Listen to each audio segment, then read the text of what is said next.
TMC के शासन से ऊब चुकी है और उसी का नतीजा ये है कि सरकार को बदलने के लिए, टीएमसी से मुक्ति के लिए लोग सड़कों पे आकर के वोट डाल रहे हैं और ये अच्छी बात है, ये लोकतंत्र की जीत है। लेकिन जब लोकतंत्र की जीत होती है तो पता नहीं विपक्ष को कैसा लगेगा। विपक्ष चाहता है लोकतंत्र की जीत ना हो। अमेरिका के जो राष्ट्रपति हैं उनके ऊपर कोई टिप्पणी करना मुझे लगता अभी ठीक नहीं है, लेकिन अमेरिका के राष्ट्रपति महोदय को ये मैं बताना चाहता हूं कि भारत सब कुछ सह सकता है, लेकिन भारत के स्वाभिमान पर अगर कोई चोट करेगा तो उसे बर्दाश्त नहीं करेगा। इलेक्शन के दौरान महिलाओं पे हमला हो रहा है, महिला को मारा जा रहा है, महिला के राज्य में महिला को मारा जा रहा है, इससे बड़ा और अनर्थ क्या होगा। महिला विरोधी मानसिकता सामने दिख रही है, तो प्रधानमंत्री जी ने जो कहा है वो बिल्कुल सच कहा है। लगे जी बुढ़ापे में पता नहीं क्या क्या बोल रहे हैं। सच बात तो यह है कि जो आतंकवादियों के समर्थन में आते हैं वो तो उनके सबसे प्रिय नेता राहुल गांधी हैं। माओवादियों के समर्थन में राहुल जी, नक्सलवादियों के समर्थन में राहुल जी और आतंकवादियों के समर्थन में राहुल जी। तो खड़गे जी को ये ज्ञान राहुल गांधी को देना चाहिए। मुझे लगता है बंगाल के जो लोग हैं वो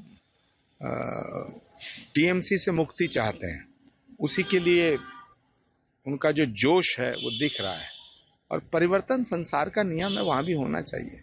समाजवादी पार्टी की जब सरकार होती है तो महिला कितनी सुरक्षित रहती हैं। कवाल में एक बहन बेटी कितनी सुरक्षित थी, जो कितना बड़ा कांड हुआ था और सैफई में महोत्सव चल रहे थे। सच बात यह है कि समाजवादी पार्टी का जो ओरिजिन है, जो समाजवादी पार्टी की उत्पत्ति है, वो महिलाओं के ऊपर हमला करने के बाद है। बहन मायावती जी के साथ क्या सुलूक किया था। तो महिलाओं का सम्मान समाजवादी पार्टी कितना करती है। ये तो गेस्ट हाउस कांड, कवाल कांड, कितने कांड हैं इनके। अमित शाह जी ने इस देश को एक रखने के लिए बहुत बड़े बड़े काम करे हैं। धारा 370 हटाने का फैसला उनके गृह मंत्री काल में ही लिया गया, भारत के प्रधानमंत्री जी के नेतृत्व में।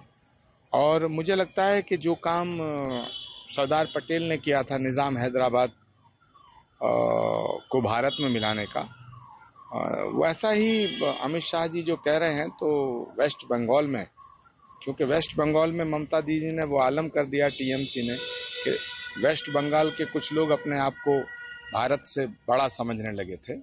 तो मुझे लगता है अमित शाह जी जो कह रहे हैं उस पर अमल होगा और एक बहुत बड़ा काम करेंगे। वो सरदार पटेल के बाद वो पहले ऐसे गृह मंत्री हैं जो देश की बड़ी बड़ी बीमारियों का इलाज कर चुके हैं और मुझे लगता है वेस्ट बंगाल की बीमारी का भी इलाज करेंगे। गृह मंत्री अमित शाह के रहते हुए इलेक्शन में कोई गड़बड़ी हो, ये इसकी संभावनाएं कम हैं और वेस्ट बंगाल में चुनाव फेयर हो, इसके लिए भारत सरकार, भारत की चुनाव आयोग, भारत के सभी संवैधानिक संस्थाएं बहुत जागरूक हैं। और मुझे लगता है कि वेस्ट बंगाल में चुनाव अच्छी तरीके से होगा। बूथों को लूटना और लोगों को डराना जो टीएमसी की फितरत है, उसमें टीएमसी कामयाब नहीं हो पाएगी। वेस्ट बंगाल का जो चुनाव है वो तो महाभारत की तरह है। एक तरफ कौरवों का दल है, एक तरफ पांडवों है।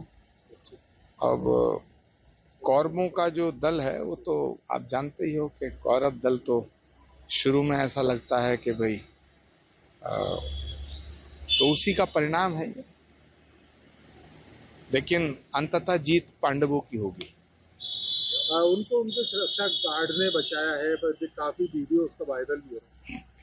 भारतीय जनता पार्टी के नेताओं पर जानलेवा हमला करना, उनके साथ अभद्रता करना, इलेक्शन कमीशन को गाली देना, पैरामिलिट्री फोर्सेस को टारगेट करना, सेंट्रल एजेंसियों को बंधक बनाना, ये तो उनका पुराना शौक है।